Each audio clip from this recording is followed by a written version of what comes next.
Hebreus, no seu capítulo 1, nós estamos aí na nossa série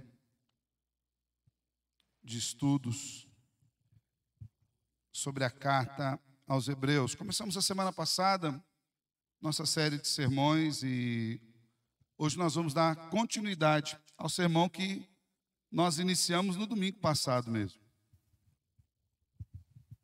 É muito importante que nós tenhamos essa disposição de aprendermos a palavra do Senhor e estudarmos sistematicamente a palavra do Senhor. Quero convidar você a abrir então em Hebreus 1, de 1 a 4, nós vamos continuar falando sobre a supremacia da pessoa de Cristo Jesus.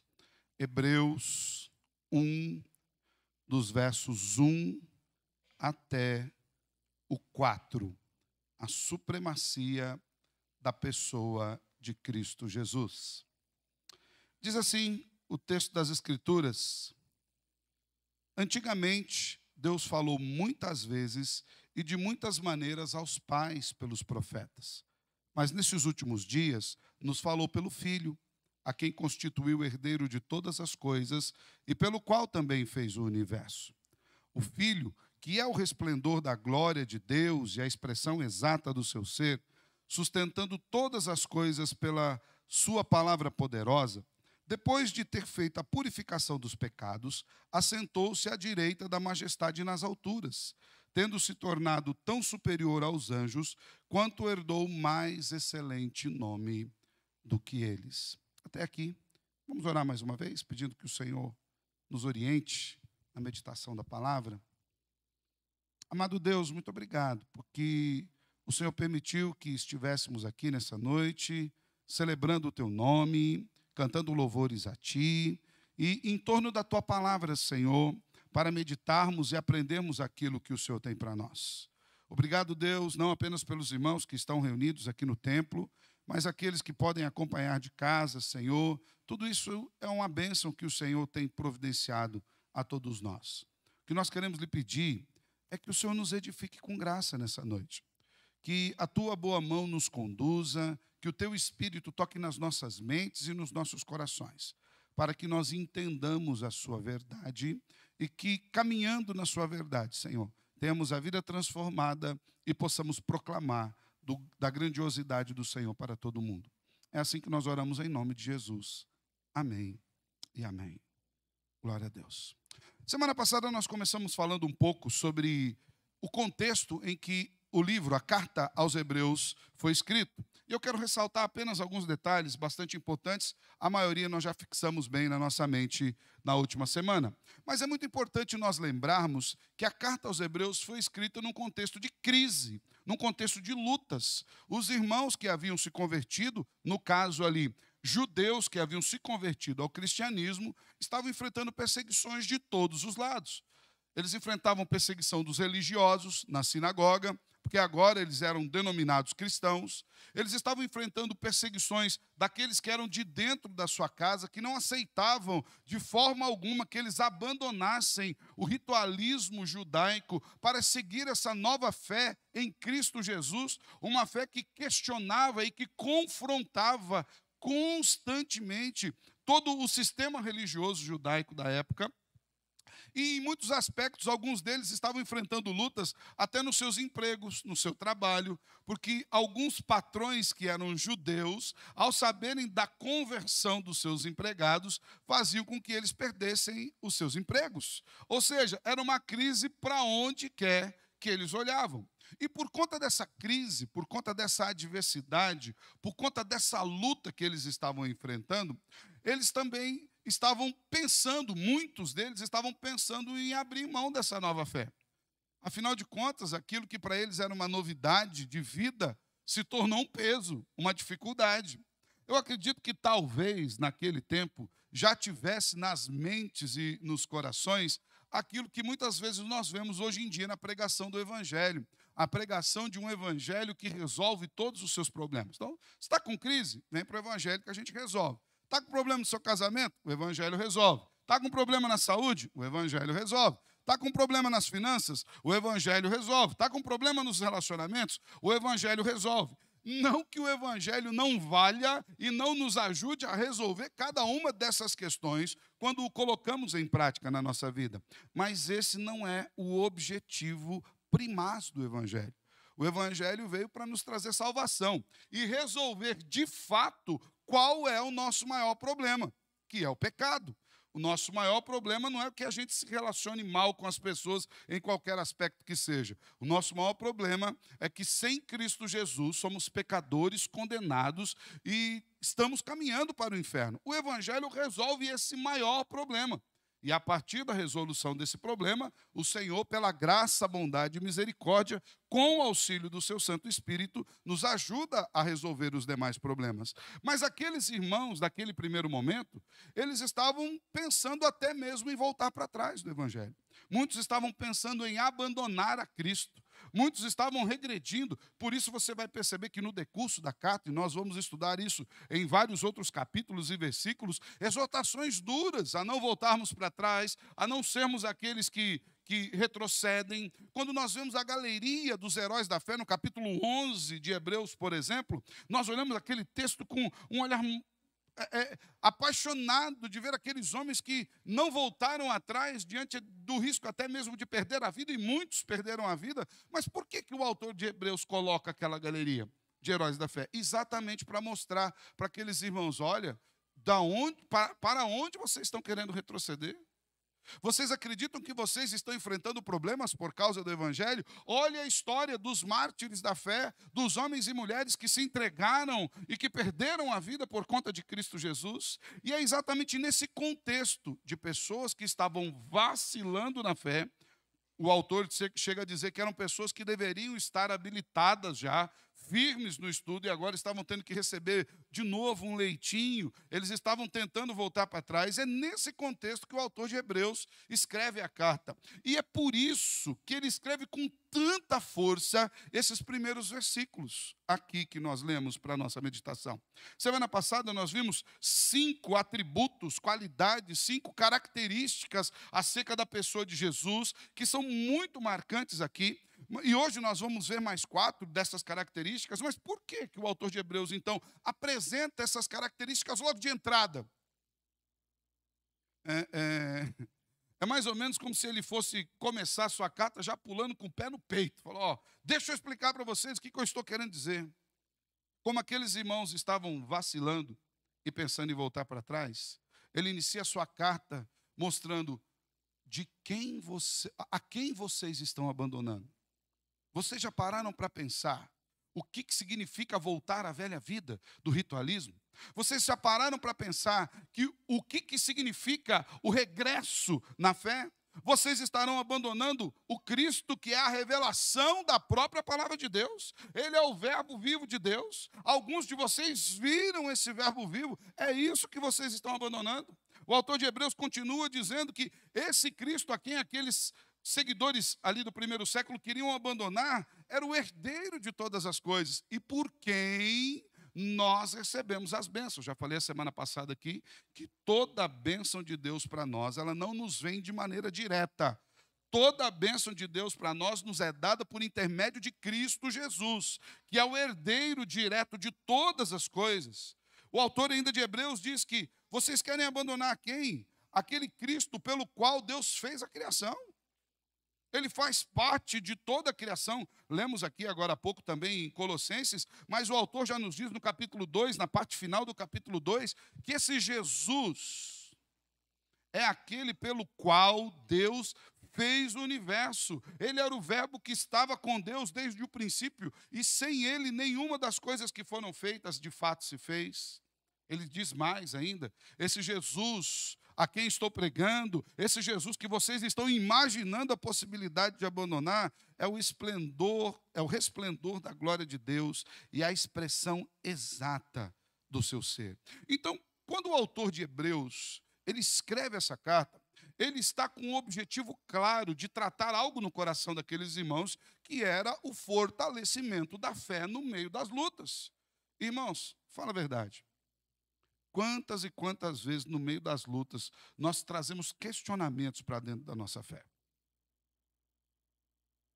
Questionamentos que, embora possam parecer legítimos, mas que apontam para uma fraqueza da percepção de quem Jesus é e daquilo que ele veio fazer por nós.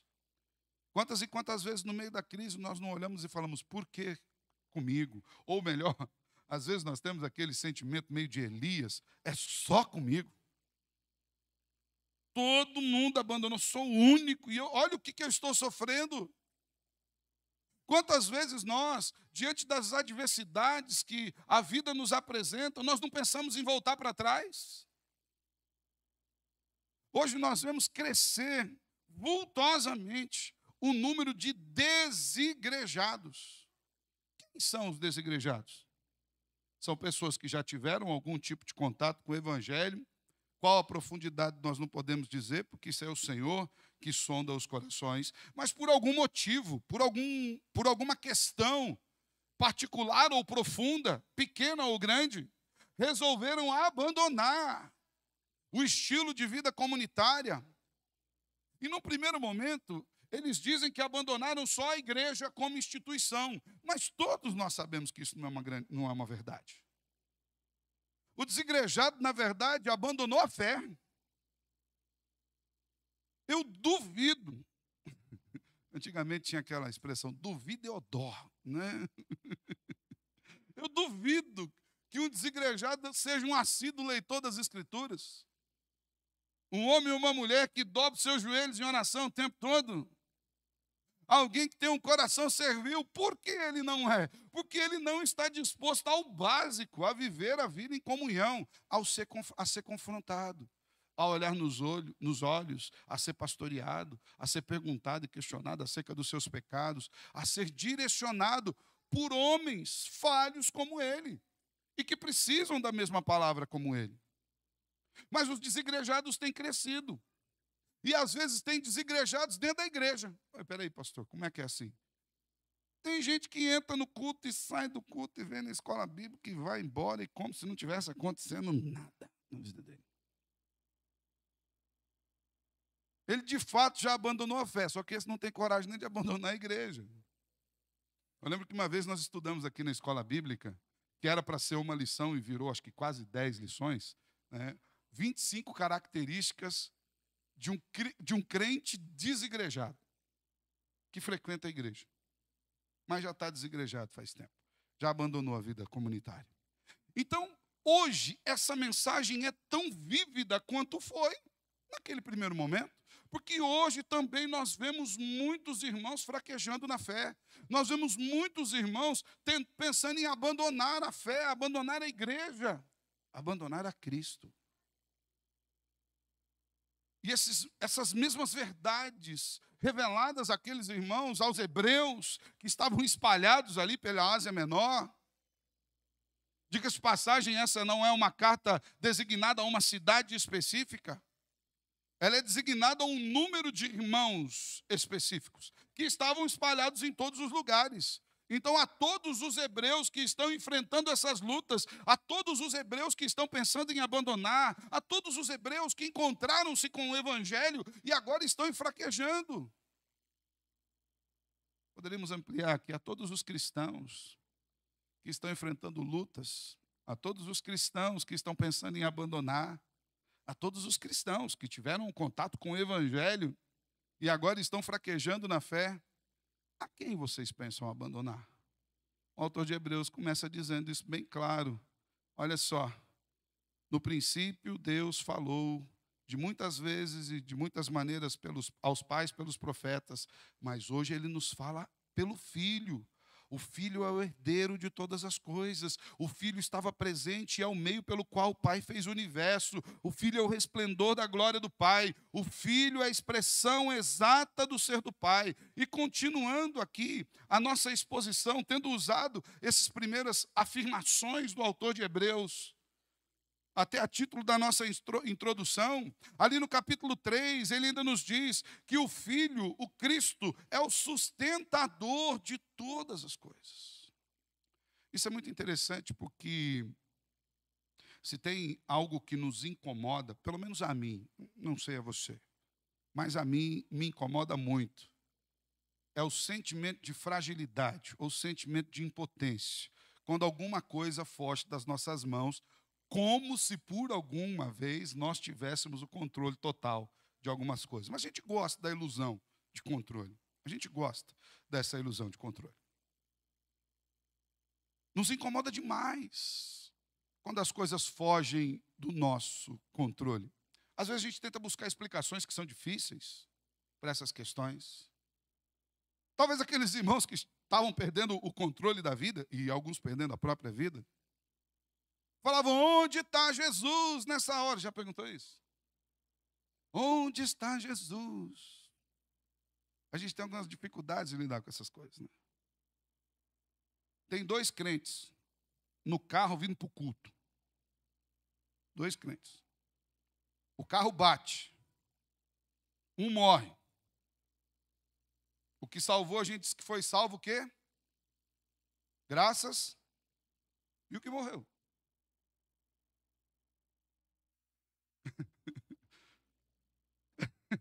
Foi graças ao acidente. Graças ao mesmo Deus. Nós temos dificuldade em lidar com questões complexas. Porque é como se Deus tivesse controle só sobre aquilo que deu certo.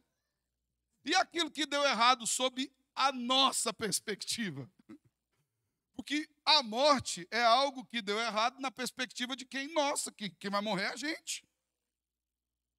Mas na perspectiva de Deus, Ele está no controle de todas as coisas. E muitos estavam morrendo. Lembra que eu falei da galeria dos heróis da fé, capítulo 11 de Hebreus? Que ele deixa bem claro: olha, alguns foram cerrados no meio. Muitas mulheres receberam em casa os corpos partidos dos seus maridos. Gente que sofreu, que perdeu tudo. Mas gente que o mundo não era digno que eles pisassem aqui. Foram fiéis em absolutamente todas as coisas. O autor de Hebreus começa a sua carta dizendo: olha, esse Jesus que vocês estão pensando em abandonar é aquele que tem o controle de todas as coisas nas suas mãos. E essa verdade, irmãos, é carregada de esperança. Aqueles primeiros leitores da carta estavam enfrentando essas crises duras na sua fé. Já falamos aqui que alguns estavam flertando com a possibilidade de voltar com o seu sistema antigo de crenças. Por quê? Porque, de fato, eles acreditavam que o seu sistema antigo de crenças era melhor? Não necessariamente, mas, no mínimo, era menos problemático. No mínimo, quando ele entrava na sinagoga, todo mundo cumprimentava. No mínimo, quando tinha uma reunião familiar, ninguém o questionava sobre a nova fé. No mínimo, quando ele chegava para trabalhar, as pessoas o recebiam e permitiam que ele trabalhasse e ganhasse o seu novo dinheiro. Logo, numa mente mais pragmática, e muitos de nós temos uma mente pragmática, o pragmatismo é aquela crença de que aquilo que é bom é aquilo que dá certo. Se deu errado, não é tão bom assim. E não é assim que funciona no poder do Evangelho. Então, aquelas pessoas estavam flertando em voltar com o seu sistema antigo de religiosidade, porque eles ainda não tinham uma fé firmada verdadeiramente em Cristo. Eles estavam vacilando na sua esperança. Ora, esse negócio de seguir Jesus aqui dá problema, que a gente está perdendo tudo aqui, o negócio é só para a glória, mas a glória é longe. Uma vez eu ouvi uma ilustração sobre casamentos, e a pessoa falou: pastor, mas quando eu casei eu não sabia que era assim. Daí o outro perguntou: mas não era até que a morte separe? Ele falou: mas demora para morrer. Demora bastante. Por quê? Porque muitas vezes nós queremos as coisas do aqui e agora. Mas olha o que o autor de Hebreus diz. Gente, presta atenção. Nada saiu do controle de Deus. Esse Jesus que vocês receberam pela fé, Ele é o sustentador de todas as coisas. Tudo está no controle dele, de maneira que até as lutas e as perseguições estão debaixo do controle poderoso desse Jesus. O reverendo Augusto Nicodemos, em um dos seus sermões, na verdade era até numa entrevista, ele foi questionado sobre o grande problema da teodiceia, o grande problema do mal. colocado no mundo. Quem que é a culpa do mal? É Deus, não é Deus, tal, aquele negócio todo. Outro dia a gente trata mais disso, mas basicamente falaram para ele assim, mas por que acontece o mal com as pessoas? E eu achei fantástica a resposta, bastante simples que ele deu. Talvez o questionador esperasse uma resposta mais complexa, mais carregada de grande teologia, que pudesse gerar uma grande discussão. O reverendo Augusto Nicodemos disse assim, só para a gente ter um pouco mais de saudade do céu. Ficar tudo muito confortável aqui, a gente nem quer morrer, gente. As pessoas que enfrentam crises existenciais a ponto de desassossegar pela vida, geralmente elas o fazem no momento mais crítico da dor, da adversidade. Dificilmente alguém o fará no momento de grande alegria. E quando o faz é porque perdeu até a alegria da vida no meio dos seus dissabores. O autor de Hebreus está dizendo que o braço poderoso de Cristo não é apenas o agente da criação, mas ele é também o agente da providência que sustenta todas as coisas que foram criadas.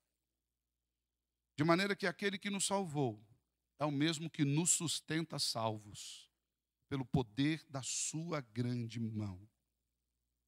Pela sua palavra falada, ele manifesta o seu maravilhoso poder. Ele é o que sustenta. Lembra do leproso que chegou para o Senhor no meio de dificuldade, numa luta tremenda? Ele falou, Senhor, se o Senhor quiser, o Senhor pode me curar. E o Senhor respondeu, eu quero.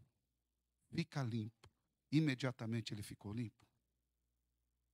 O autor nos fala que esse mesmo que tem poder na palavra é o que tem poder final sobre as nossas vidas. Esse que sustenta o universo é aquele que repreendeu os ventos e o mar, em Mateus 8, 26. Esse que sustenta o universo é aquele que expulsou demônios, curou enfermos, salvou pecadores, ressuscitou dentre os mortos, aquele que aqueceu o coração dos seus discípulos que estavam abandonando Jerusalém e estavam no caminho de Emaús, aquele que lhes expôs a palavra, e a Bíblia diz que o coração deles queimava. É o mesmo Deus que está presente conosco e não permite que nós venhamos a sucumbir no meio das dores e das crises. E muitas vezes nós sentimos as pernas fraquejar.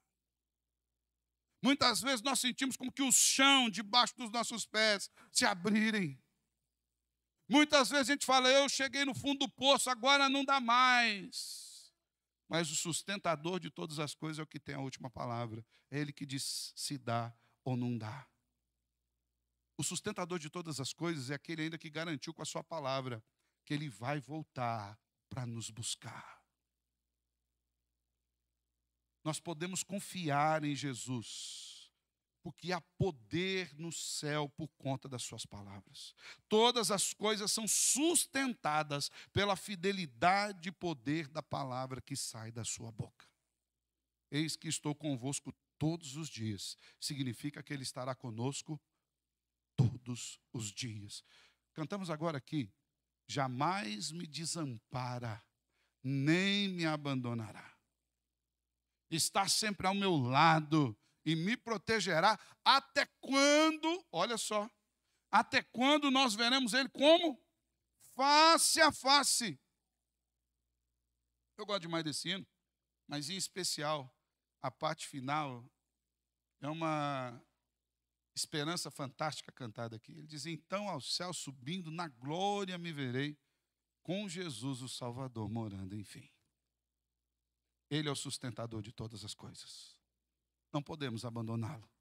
Ele está conosco todos os momentos. Mas há uma outra verdade que o autor de Hebreus assevera acerca de Jesus. Logo aqui nos primeiros versículos. Perceba o quanto ele estava preocupado em que os irmãos estivessem firmes.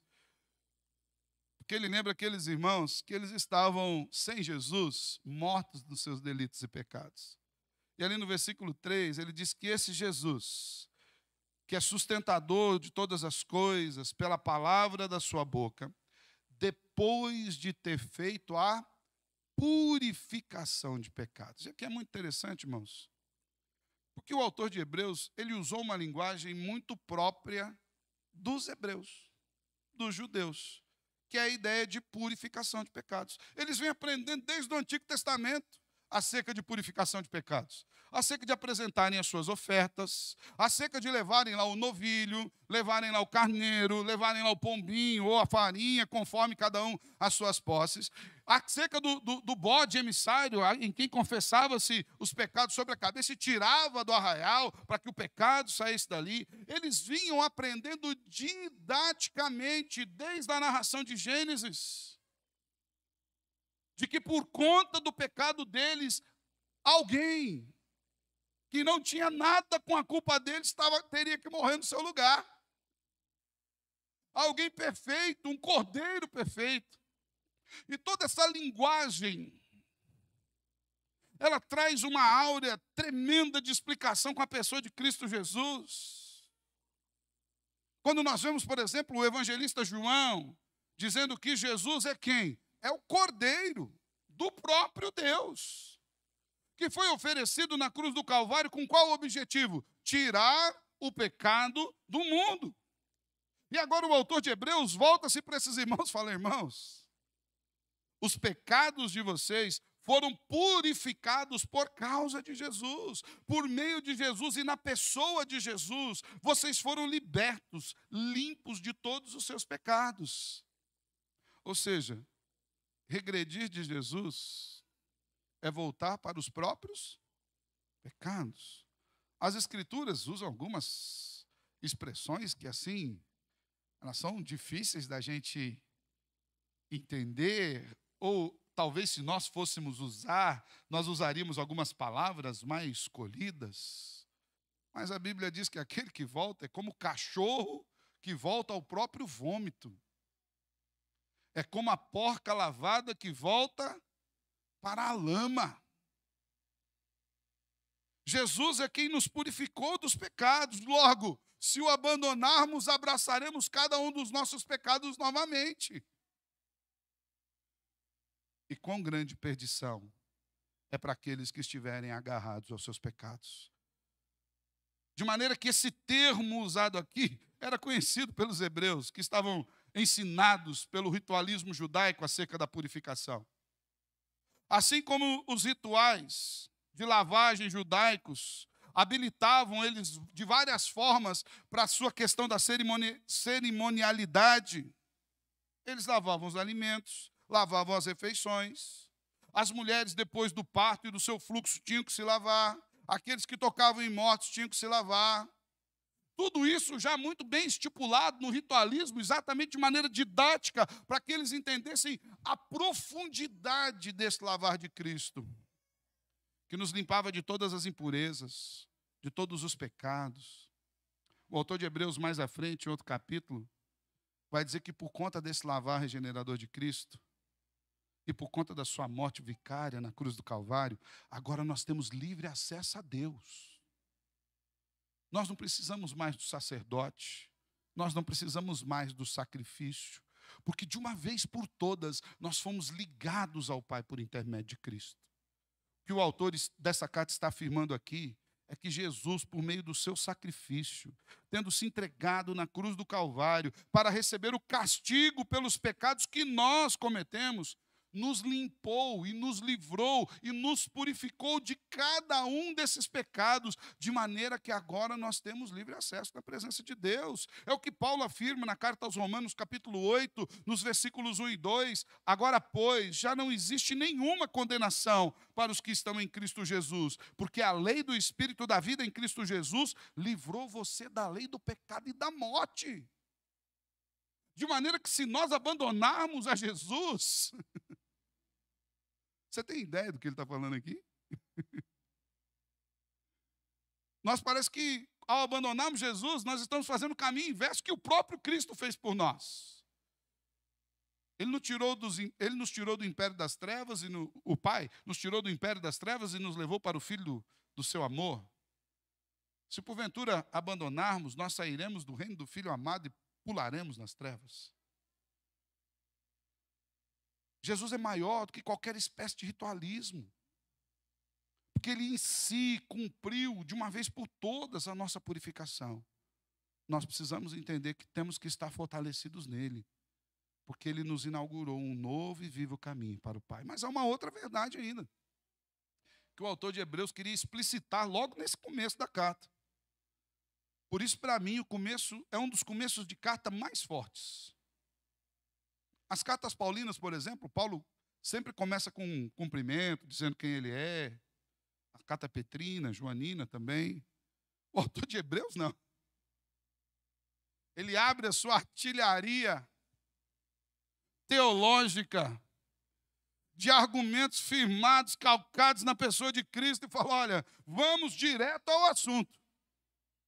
E ele diz que esse Jesus, já vimos aqui, aquilo que Jesus fez, é a palavra do próprio Deus, é o herdeiro de todas as coisas, ele é aquele pelo qual o Pai fez o universo, é o resplendor da glória de Deus, é a expressão exata do ser de Deus, é o sustentador de todas as coisas, nos purificou dos nossos pecados e agora está sentado à direita do Pai, na majestade, nas alturas.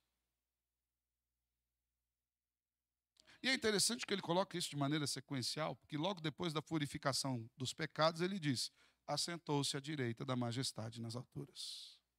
O termo utilizado aqui para assentar-se vai muito além do ato de Cristo encontrar-se no lugar de destaque à direita do Pai da glória, na glória. A ideia não é necessariamente destacar a pessoa de Cristo como alguém proeminente, que tem um lugar, um trono reservado nos céus, mas é apontar o porquê Cristo está nesse trono reservado nos céus. Assentar-se à direita da majestade, os termos originais aqui do grego, para assentar-se à direita da majestade, significam que Jesus completou a obra redentiva para a qual ele fora enviado no mundo. Ou seja, sabe aquela purificação de pecados que ele fez? Logo depois dele fazê-la, lembra dos evangelhos? A última palavra da cruz? Tetelestai.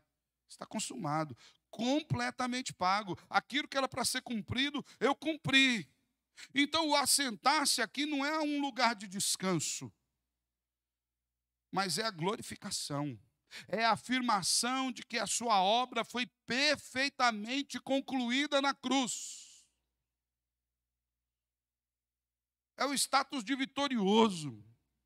É o selo de que o Pai o recebera. Não apenas por ser pai, já seria grande coisa, ponto.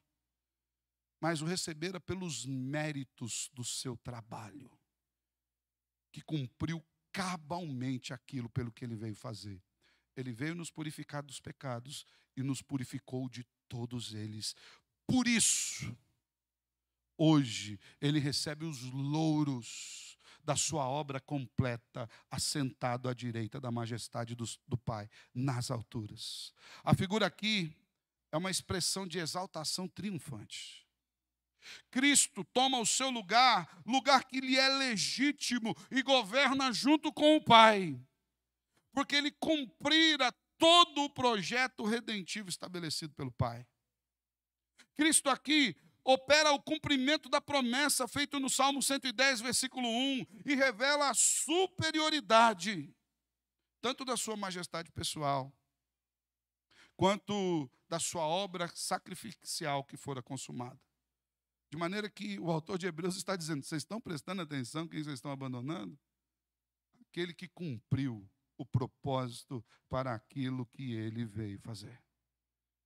Conforme a declaração do credo apostólico, Jesus está sentado à direita de Deus Pai, o Todo-Poderoso, de onde agora só voltará para vir julgar os vivos e os mortos.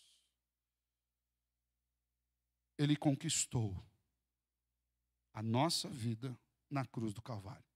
E por fim, esses primeiros 4 versículos, eles terminam com uma afirmação esplêndida, e que depois nós vamos aprofundar na próxima semana, que é o fato de que Cristo recebeu um nome que é mais excelente ao nome dos anjos.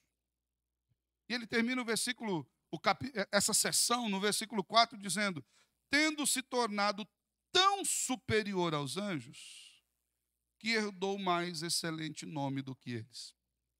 Às vezes, para nós, parece um pouco estranho. Às vezes pode parecer até que o autor de Hebreus ele mudou um pouco de assunto.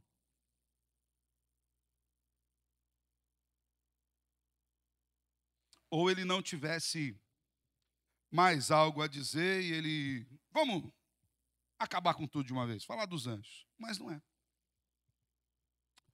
Lembra que o autor está escrevendo aos hebreus. E para o povo hebreu em específico, na fé judaica, na religião judaica em específico, os anjos tinham um papel fundamental. Um papel importantíssimo. Se você for observar aquilo que Paulo diz em Gálatas, capítulo 3, versículo 19, você vai perceber, por exemplo, que os hebreus entendiam que os anjos eram os promulgadores das promessas de Deus. Eram os mensageiros diretos de Deus. Em Atos 7,53, você vai ver que os anjos tinham o papel de entregar a lei de Deus. Em Deuteronômio 33, versículo 2, você vai ver que os anjos eram aqueles que acompanhavam o Senhor e levavam a sua mensagem. Então, na perspectiva daquele povo que estava recebendo essa palavra no primeiro momento, os anjos eram os próprios ministros da lei de Deus. Não havia nada na criação que era superior aos anjos. Por meio dos anjos, Maria recebeu a visita lá de Gabriel e foi informada que estava grávida.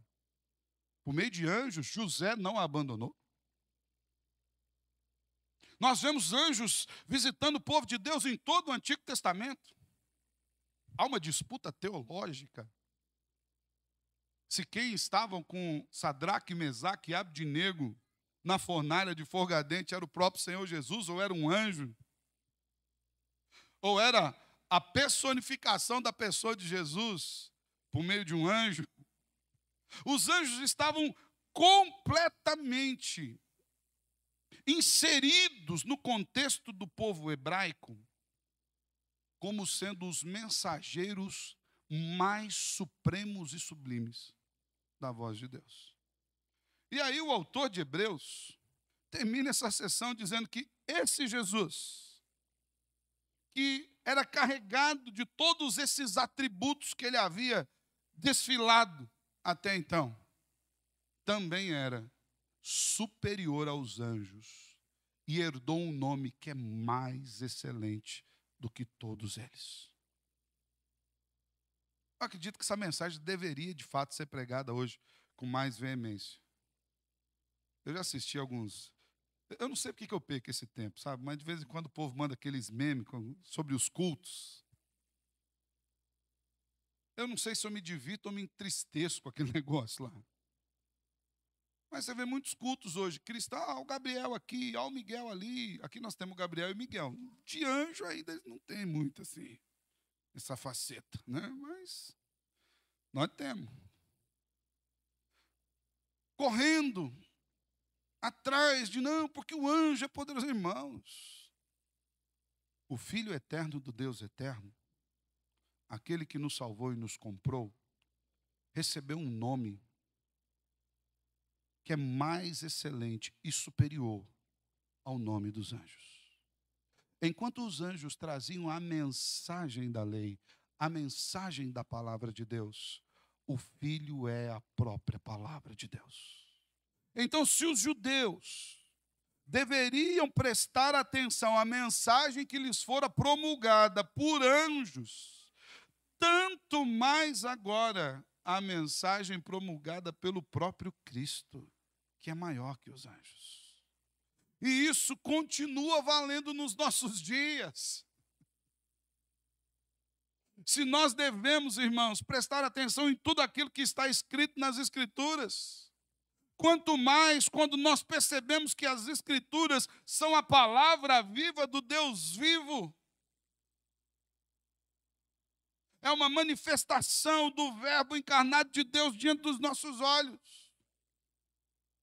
De maneira que nós não podemos desconsiderá-la. E precisamos nos fortalecer nessa verdade.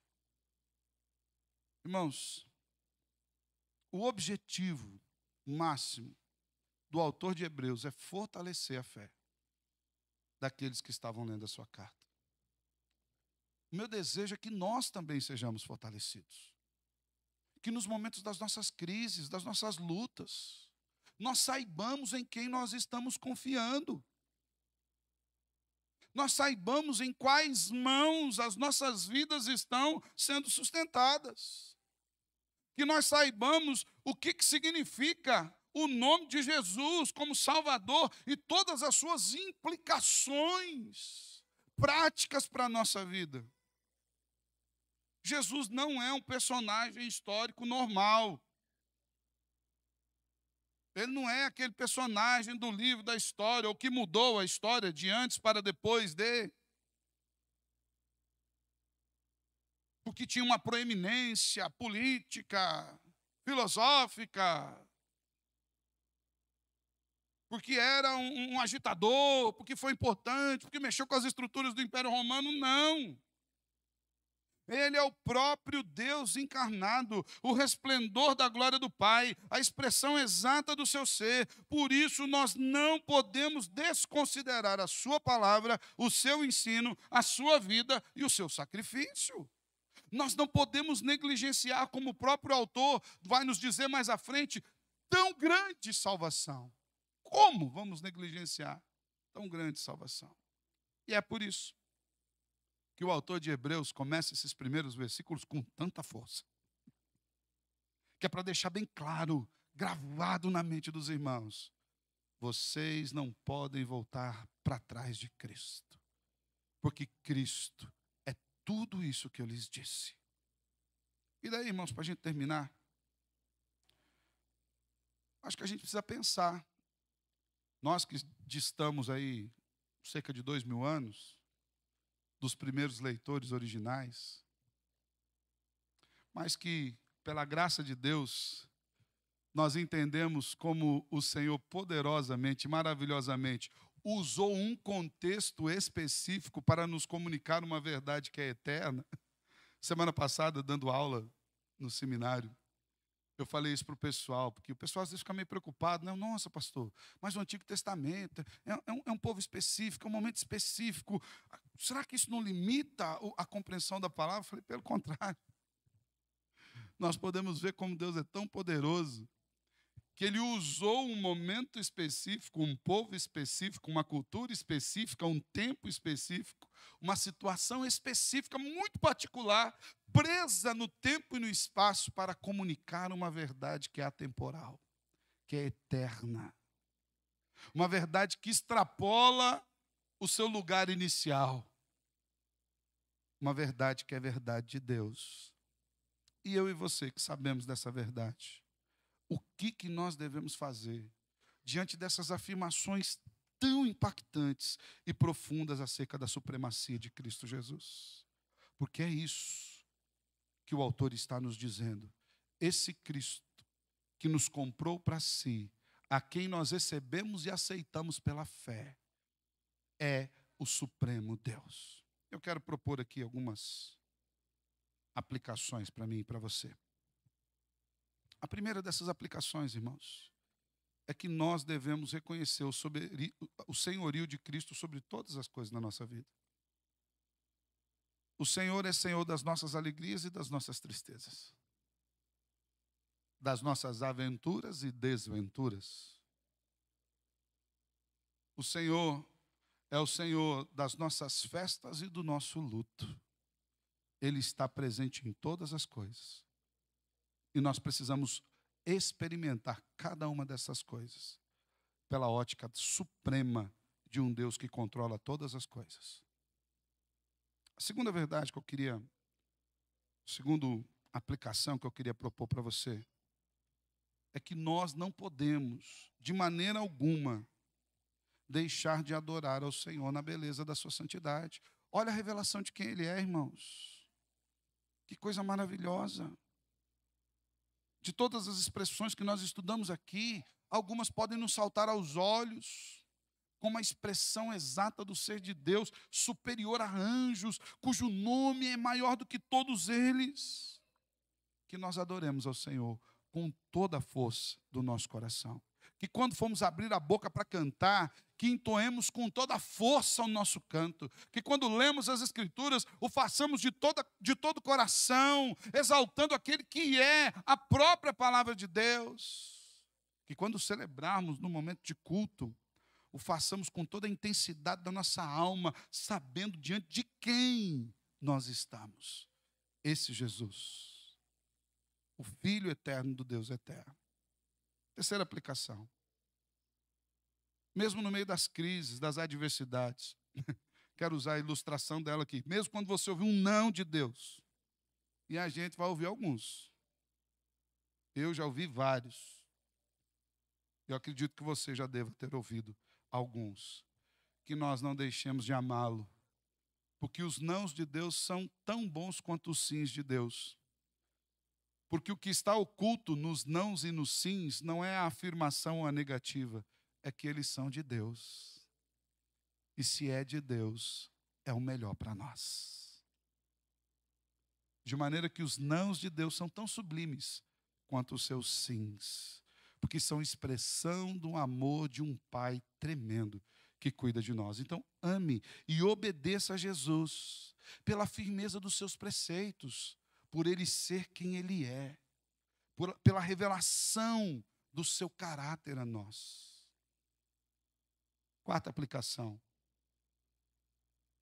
Lembre-se que Jesus é digno de receber o louvor pela salvação que Ele nos deu. Se você não conseguir trocar de carro, não comprar um sapato novo, se o povo não lembrar do seu aniversário, se o diagnóstico não for o que você espera, se você tiver dificuldades, problemas, lembre-se que o Senhor é digno só porque Ele te salvou. Você não teria nada melhor para receber de Jesus do que a salvação. Todas as demais bênçãos ficarão aqui. Você vai desfrutar delas durante um tempo. Não sabemos qual é. 70, 80, 90, 100 anos. E nós temos irmãos 70, 80, 90 e 100. Falei para os irmãos que no final do ano passado fui no aniversário da Dona Maria Gabriel, 100 anos, lúcida. Chegamos eu e a Patrícia do lado dela, a primeira coisa que ela perguntou: cadê as meninas, pastor? Por que o senhor não trouxe as meninas? Como está a Giovana? Como é que está a Isabela? À época perguntou de todas as irmãs da igreja e dos irmãos da igreja que eram da sua época aqui: como é que está fulano de tal? Como é que está ciclano? Como é que está Beltrano? Está tudo bem? Que bom, pastor, que o senhor está aqui. 80, 90, 100, não sei. Nós vamos desfrutar das coisas que Ele nos der aqui. Mas para além daqui, o tempo é eternidade. E essa bênção é inominável se formos comparar com qualquer coisa que possamos receber aqui. Quinta aplicação. Que nós vivamos de maneira a glorificar a esse Deus que nos garantiu a graça por intermédio de Cristo Jesus. Que a nossa vida, irmãos, seja uma expressão da glória de Deus. Que a nossa vida seja um motivo de testemunho. Que as pessoas que se relacionarem conosco, ainda que elas possam ver a nossa vida em cacos, porque às vezes quem se relaciona de perto com a gente vê as alegrias e as tristezas, né? Eu lembro uma vez que eu estava lendo um livro, já até falei aqui, sobre casamentos, e o autor fazia uma afirmação muito interessante. Ele fala: como vivem bem as pessoas que a gente conhece pouco, né? A gente poderia dizer como são felizes as pessoas do Instagram e do Facebook. Eu sou do Facebook ainda, tá, galera? Né? Eu não consegui abandonar de verdade o Facebook. Ele tem texto, a gente lê lá. O outro é só foto. Eu tô velho para essas coisas. Mas como vivem bem, a foto é das férias, é da alegria, da tristeza, é do sorriso, é do sol. Como vivem bem as pessoas com quem nós nos relacionamos pouco, mas aquelas pessoas que se relacionarem conosco, que conhecerem as nossas tristezas, embora nos vejam tristes, vejam a luz de Cristo brilhando em nós. Que vivamos de maneira digna, sem nunca voltar para trás. Porque fomos salvos poderosamente por aquele que entregou a si mesmo na cruz do Calvário. Esse Jesus. que nós vimos aqui na carta aos Hebreus, nesses primeiros 4 versículos. Que o Senhor nos fortaleça na fé em nome de Cristo. Amém? Feche seus olhos, quero orar com você.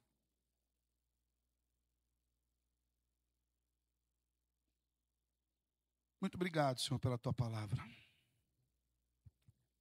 Muito obrigado pela força com que o Senhor emprega cada um desses termos para que nós entendamos a supremacia do Salvador Jesus. Quero lhe pedir, Senhor, que o teu Espírito que em nós habita, que é um presente do Senhor, doado por ti mesmo, Pai e Filho, que esse Espírito, Senhor, nos convença diariamente de quem o Senhor é. E no meio das lutas nós o vejamos, e nas alegrias nós o vejamos, e nas tribulações nós o sintamos, e diariamente nós nos relacionemos com o Senhor em graça e misericórdia. Senhor, nos ajuda a entender essas verdades e a jamais arredarmos o pé da fé e andarmos firmemente com o Senhor todos os dias, até aquele dia, o grande dia do encontro, quando nós ouviremos a trombeta, ouviremos a nossa voz, subiremos e estaremos contigo. Que o Senhor acenda a esperança em nós, de que o vejamos face a face como o Senhor é. Mas que aqui, enquanto nós vivemos aqui, desfrutemos da segurança da tua presença conosco. É no teu nome, Jesus, que nós oramos. Amém e amém.